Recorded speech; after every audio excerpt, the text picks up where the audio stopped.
네, 안녕하세요. 주식은 역시 끼리끼리 세기리십니다. 안녕하세요, 여러분들. 자, 오늘 또 한번 재미있게 공부해보도록 하겠습니다. 같이 공부하시죠. 렛츠 기릿! 첫 번째 소식입니다. 이제 중간 선거가 거의 다 윤곽이 밝혀졌는데 하원은 당연하게도 공화당이 승리했거든요. 그런데 우리가 지난번에 예상을 했을 때는 상원도 레드웨이브가 갈 것이다. 민주당이 둘 다 뺏길 것이다. 이러한 예상이 많았는데 의외로 민주당이 선전을 했다고 합니다. 그래서 아직까지 정확하게 끝난 건 아니지만 그래도 거의 확정된 거는 민주당이 49석 그리고 공화당이 50석을 확보했고 조지아주는 50% 넘는 의원이 없어서 4주 뒤에 결선 투표를 또 한 번 더 해야 된다고 합니다. 과거부터 지금까지 항상 조지아는 반반 치킨이 나오는 도시라서 정말 박빙인 걸 확인할 수 있는데요. 그래서 결국 이 조지아주를 누가 차지하는가 거기에 따라서 민주당이 다수당이 되느냐 아니면 공화당이 다수당이 되느냐 그게 결정이 되며 향후 미국의 미래 2년 동안의 미래가 달려있는 전쟁이라고 말할 수 있겠죠. 자, 참고로 조지아에서 민주당이 이기면은 50대 50으로 뭐 똑같은 거 아니냐라고 볼 수 있지만 50대 50으로 표결 결과가 나오면은 부통령이 캐스팅 보트를 사용하게 되어 있습니다.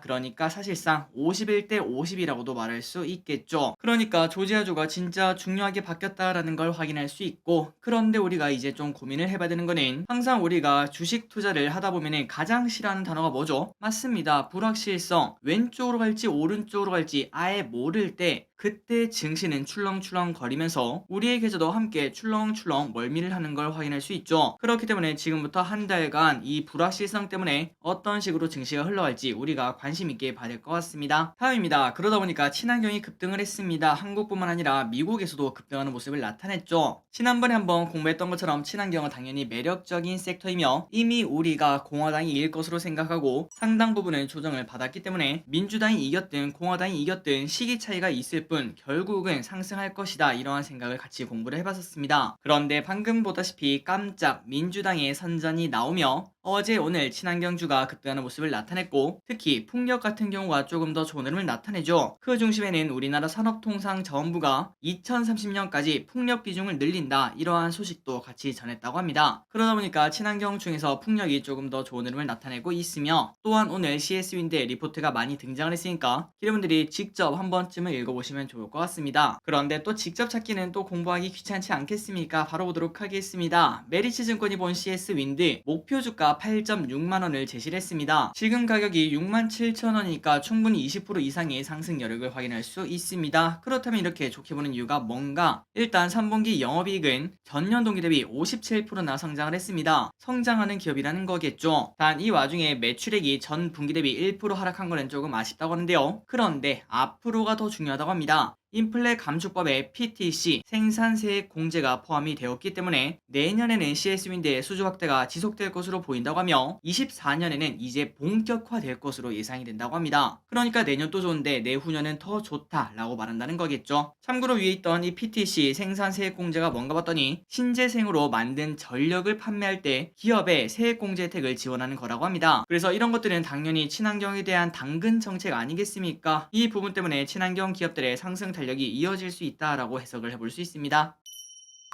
다음입니다. 코인이 어제 이어서 오늘 또 난리입니다. 왼쪽에 보시다시피 쭉쭉쭉 떨어지는 걸 볼 수 있죠. 얼마 전에 분명 하나로 3천만원 근처까지 올라간 걸 볼 수 있었는데 그런데 어느덧 2,300만원까지 하락한 걸 볼 수 있습니다. 끔찍하게 하락을 하고 있죠. 그렇다면 그 이유가 또 뭔가 봤더니 어제와 같은 이유인데요. 어제 바이낸스가 FTX를 인수한다는 이야기가 나왔었지만 그런데 바이낸스가 아니야, 우리 생각해보니까 이거 인수 못하겠어, 이렇게 번복을 했다고 합니다. 그래서 결국 320억 달러 규모 약 44조 원의 FTX가 그냥 날아가는 거 아니냐라는 걱정이 나오고 있고, 그리고 거기서 이어서 암호화폐 연쇄 부실이 나타나는 거 아니냐, 요런 걱정이 한 번에 커지고 있다고 합니다. 그러니 어떻게 보면은 암호화폐 취약성이 드러났다라고도 말할 수 있겠죠. 또한 중요한 거는 바이낸스의 결정이 FTX를 인수를 해보겠다라고 말하고 실사를 했는데 단 하루 만에 나타난 것이라서 야, 이 정도면은 진짜 심각한 거 아니야, 이러한 걱정이 나올 수밖에 없습니다. 그리고 더 중요한 거는 코인이 이렇게 엄청난 말 그대로 20% 넘게 급락하고 있지 않겠습니까? 이런 상황에서는 주식시장에도 당연히 영향이 올 수도 있겠죠. 그런 부분도 최근 들어 연일 증시가 조금씩 올라가고 있는데 이 부분에 브레이크를 밟을 수 있는 악재가 될지 코인 시장이랑 조금 가까운 약간은 미래지향적인 그런 곳이 타격을 받을 수 있겠죠. 예를 들면은 NFT, 메타버스 게임 이쪽 관련해서 물론 크게 흔들리지 보이진 않겠지만 투자 심리가 나빠지는 결과는 충분히 나올 수 있을 것 같습니다. 다음입니다. 마이클 버리의 코멘트. 빅쇼트 주인공 마이클 버리는 이렇게 코인이 폭락하는 이유는 결국 레버리지 때문이다 라고 말을 했습니다. 수많은 전문가들이 암호화폐에 대해서 취약성을 설명을 했지만 결국 이런 일이 터져야 믿기 시작한다고 일침을 날렸다고 하는데요. 단 과거부터 마이클 버리는 암호화폐를 정말 싫어했었기 때문에 이런 말을 그냥 하는구나 라고 생각하시면 될 것 같고, 그런데 그 와중에 저기듯이 그냥 공감한 거는 딱 이겁니다. 과도한 레버리지는 무조건 독이라는 거, 우리는 꼭 한 번 더 생각을 해봐야겠죠. 최근 들어 부동산 시장에서 이제 비명이 나오고 있다고 하는데, 그것도 역시 과도한 레버리지 때문에 엄청난 이자를 감당하지 못해서 비명이 나온다고 볼 수 있고, 그리고 우리가 얼마 전에 반대 매매가 엄청나게 터질 때, 그때 반대 매매가 터지면서 원금이 엄청나게 깨지는 그러한 결과를 만든 것도 결국은 레버리지, 그리고 다른 말로 하면은 욕심이라고 말할 수 있겠죠. 그 욕심 때문에 이러한 일이라고 볼 수 있습니다. 그러니 여러분들 항상 잊지 마시기 바랍니다. 내 돈 아닌 걸로 투자하면은 내 돈 또 내 돈 아니게 된다. 다음입니다. 오늘 가장 중요한 뉴스는 바로 오늘 저녁에 발표되는 CPI. 이게 진짜 중요하겠죠. 사실 지금까지 봤던 그런 악재보다 더 큰 악재가 될 수 있는 게 바로 이겁니다. 그 와중에 또 호재가 될 수도 있겠죠. 바로 오도록 하겠습니다. 그렇다면 이번 CPI는 어떻게 나와야 되는가? 바로 8%가 중요하다고 하는데요. 8개월 만에 CPI가 8%를 하향 돌파할지가 관건이라고 하며, 만약에 7.9%가 나온다면 인플레가 잡히는 신호라고 합니다. 그런데 그 반대로 8%가 나오면은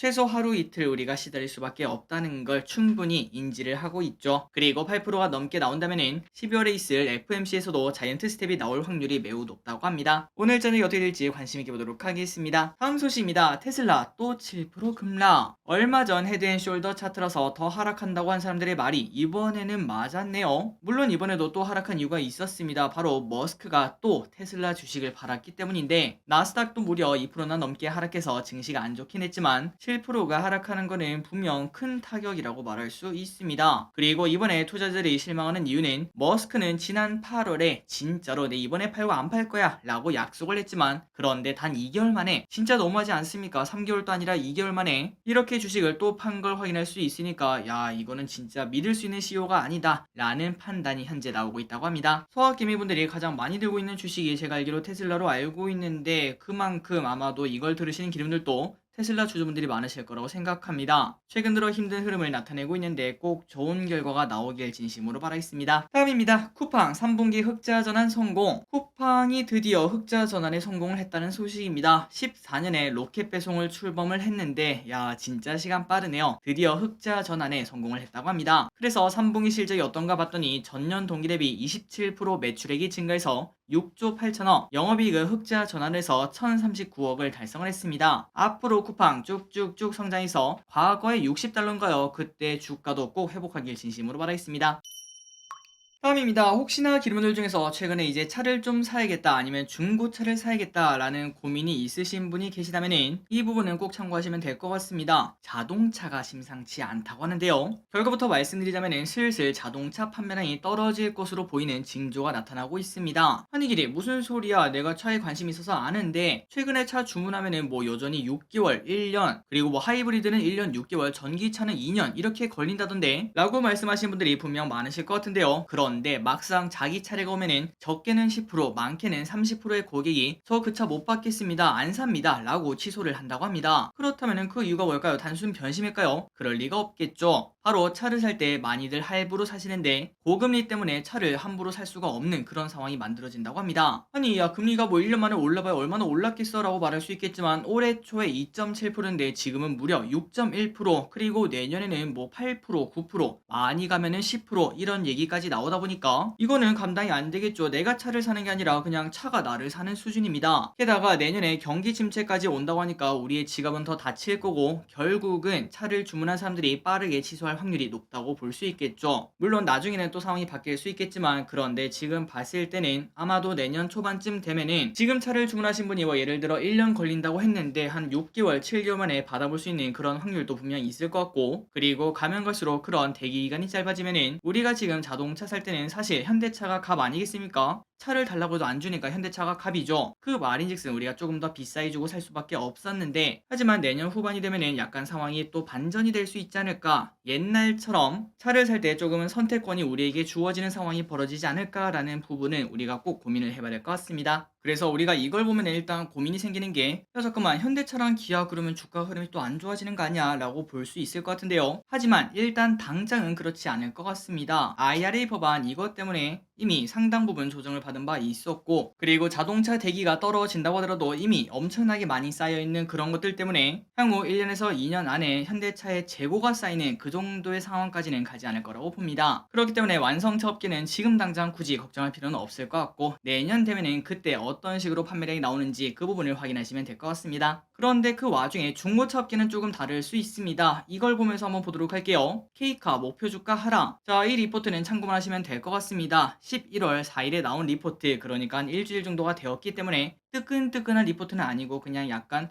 미지근하네 라고 보시면 될 것 같습니다. 어쨌든 이 리포트는 유진투자증권의 리포트인데, 유진투자증권에서는 중고차 거래 감소로 전망치를 하향 조정을 했다고 합니다. 실적이 예상보다 조금 나쁘게 나올 수 있습니다 라는 거겠죠. 그렇다면 중고차 거래가 감소한 이유가 뭘까요? 일단 최근 2년간 중고차 시장이 엄청나게 화랑이었습니다. 그만큼 차 살 사람들은 꽤나 많이 샀다라고 충분히 말할 수 있겠죠. 예를 들면 인테리어, 가구, 그 다음에 TV, 가전 이런 것들이 20년, 21년에 엄청나게 많이 팔렸지만, 그런데 지금은 이제 아예 안 팔리고 재고가 쌓이는 걸 보면은 중고차도 결국은 그 궤를 함께 한다라고 충분히 말할 수 있습니다. 그리고 플러스 더 중요한 거는, 여기도 마찬가지로 우리가 차를 살 때 또 금리 아니겠습니까? 할부로 차를 사는 사람들이 정말 많을 것 같은데, 그런데 금리 때문에 특히 중고차 금리는 더 비싸기 때문에 차량 거래가 둔화가 될 수밖에 없는 상황입니다. 그러니 결국은 목표가를 하향 조정할 수밖에 없겠죠. 그리고 기분들이 아시다시피 중고차 시장이 잘 나갔던 이유는, 차를 사고 싶어도 현대차에 가면은 6개월 뒤에 오세요, 1년 뒤에 오세요 이렇게 말하니까 지금 당장 필요한 사람들은 어쩔 수 없이 중고차를 살 수밖에 없었습니다. 그런데 그런 사람들이 많아지니까 당연히 중고차 가격이 올랐겠죠. 우리가 작년 그 다음에 올해 초에 신차보다 더 비싼 중고차 이러한 기사를 확인할 수 있었고, 그 현상은 아직까지도 몇몇 차종은 나타나는 것 같습니다. 하지만 이 부분 역시 가면 갈수록 사라질 거라고 볼 수 있고, 결국 중고차 판매량이 떨어지게 되니까 수요가 없으면 가격이 떨어지겠죠. 가격이 떨어질 것을, 중고차 가격이 떨어질 것을 충분히 예상을 해볼 수 있습니다. 그래서 우리가 처음에 말씀드렸다시피 이제 차를 살 계획이 있다면은 지금 당장 급한 게 아니라면은 내년까지는 한번 기다려보자 라는 생각도 해보시면 좋을 것 같고, 다만 이 와중에 K카의 주가만 보자면은 내년 5월에 현대차 그룹의 중고차 시장 진출 나타나죠. 그때가 반전 포인트가 될 수 있으니까 내년 봄이 되면은 이 부분 잊지 말고 중고차 관련주도 한번 보시면 좋을 것 같습니다. 다음입니다. 하락하는 부동산, 풀어지는 규제. 최근 금리 인상으로 인해 아파트 가격 하락이 심상치 않을 정도라고 합니다. 그래서 영끌족들의 진짜 비명이 들리고 있다고 하는데요. 그러다 보니까 이 와중에 정부의 규제 완화가 슬슬 나타나고 있다고 합니다. 일단 내달 1일부터 시가 15억이 넘는 규제지역 고가 아파트 구입을 할 때 받을 수 없었던 주담대가 무주택자와 1주택자에 한해서 가능해진다고 하며 LTV는 50%를 준다고 합니다. 또한 서울, 그리고 과천, 성남, 하남, 광명 등 연점 4곳을 제외한 경기도 전역과 인천, 세종을 규제 지역에서 해제를 한다고 합니다. 자, 이런 부분이 풀리면서 이제 부동산의 가격이 반등할 수 있을까라는 생각을 해볼 수 있겠지만, 물론 저기를 쓴 부동산에 대해서 하나도 모르지만 결국 이렇게 하락한 이유는 금리 때문에 그렇습니다. 그런데 이런 규제가 풀린다고 하더라도 LTV 풀어주면 뭐 하겠습니까? 금리 때문에 살 수가 없는데요. 결국은 금리 상승이 멈춰야 그때 아파트가 하락이 이제 멈췄니 마니 이런 얘기를 해볼 수 있을 것 같습니다. 아직까지는 부동산 가격을 예측하기는 매우 어려운 상황인 것 같습니다. 다음입니다. 뉴진스가 돌아온다는 소식입니다. 하이브 주가에 많이 지친 기분들도 계실 겁니다. 그러나 방탄으로 인해서 하락한 건 이제 대부분 반영이 된 것 같고, 새로운 시대를 이끌어 나갈 뮤지션을 확인을 해야겠죠. 과거에 YG도 빅뱅 때문에 주가가 많이 하락했었지만, 그런데 결국 그 빈자리를 블랙핑크가 채운 걸 확인할 수 있습니다. 하이브도 마찬가지겠죠. 그렇다면 그 주인공은 누가 될까 봤더니 일단 그 주인공 중 하나는 분명 뉴진스가 될 것 같습니다. 그리고 그 뉴진스가 12월에 컴백을 한다고 하니까 그 전까지 주가 흐름은 어떻게 될지 한번 살펴보시면 좋을 것 같고, 또한 방탄소년단의 RM의 솔로도 22년 안에는 가능할 것으로 보이며, 세븐틴 등 다른 그룹도 내년 초반 컴백 예정이라고 하니까 BTS 없는 하이브가 어떤 식으로 흘러갈지 관심 있게 보도록 하겠습니다. 그리고 주주분들은 꼭 좋은 결과 있기를 진심으로 바랄게요. 다음입니다. 다음 주에 3년 만에 지스타가 개최가 됩니다. 최근 슬금슬금 반등하려는 게임주의 힘이 될까요? 3년 만에 지스타가 17일에 개최를 합니다. 신작을 출시하는 친구들은 넥슨이 4개, 넷마블 또 4개를 출시하고 네오위즈, 크래프톤, 카카오게임즈도 행사 부스를 운영을 한다고 하며, 여러분들이 아시다시피 게임주 같은 경우에는 게임이 오르고 난 다음에 주가가 오르기는 정말 대박 게임이 아닌 이상 그런 경우는 그렇게 많지 않고, 보통은 그 전에 주가가 오르는 걸 확인할 수 있습니다. 그 이유는 바로 신작 출시 그리고 기대감 때문이죠. 과연 이것 때문에 또 주가가 오를 수 있을지 관심 있게 보도록 하겠습니다. 다음입니다. 이제 좀 좋아하시는 분도 계실 것 같아요. 우리가 좋아했던 가나초코우유를 계속 마실 수 있습니다. 푸르밀이 30% 감원으로 사업을 유지하겠다 이렇게 밝혔다고 합니다. 그리고 이렇게 할 수 있는 힘 중에 하나는 주주들의 지원이 있었다고 하며, 30% 감원 같은 경우는 일단 희망퇴직을 먼저 받을 계획이라고 하니까 어쨌든 우리 입장에서는 편의점에서 가나초코우유를 계속 만날 수 있다는 거, 검은콩 우유를 만날 수 있다는 거 아마도 좋아하신 기분들 많으실 것 같습니다. 다음 소식입니다. 우유값이 인상이 된다고 합니다. 어제 매일유업과 남양유업이 대형마트 등 유통채널에 8% 인상 공문을 보낸데, 서울우유도 오늘 평균 6% 인상을 결정을 했습니다. 그래서 오늘 17일부터 전체 출고 가격을 올린다고 하며, 호로 우리가 이제 대형마트에서 서울우유를 산다면은 원래 2,710원 정도였는데 그런데 이제 2,800원 후반, 2,900원 내외를 확인할 수 있을 것 같습니다. 아마도 여러분들 또 느끼실 것 같습니다. 최근 우유 소비량이 그렇게 많지는 않다고 합니다. 그런데 저기렛은 진짜 맨날 마시거든요. 매일매일 우유를 거의 한 500ml씩 마시는 저로서는 큰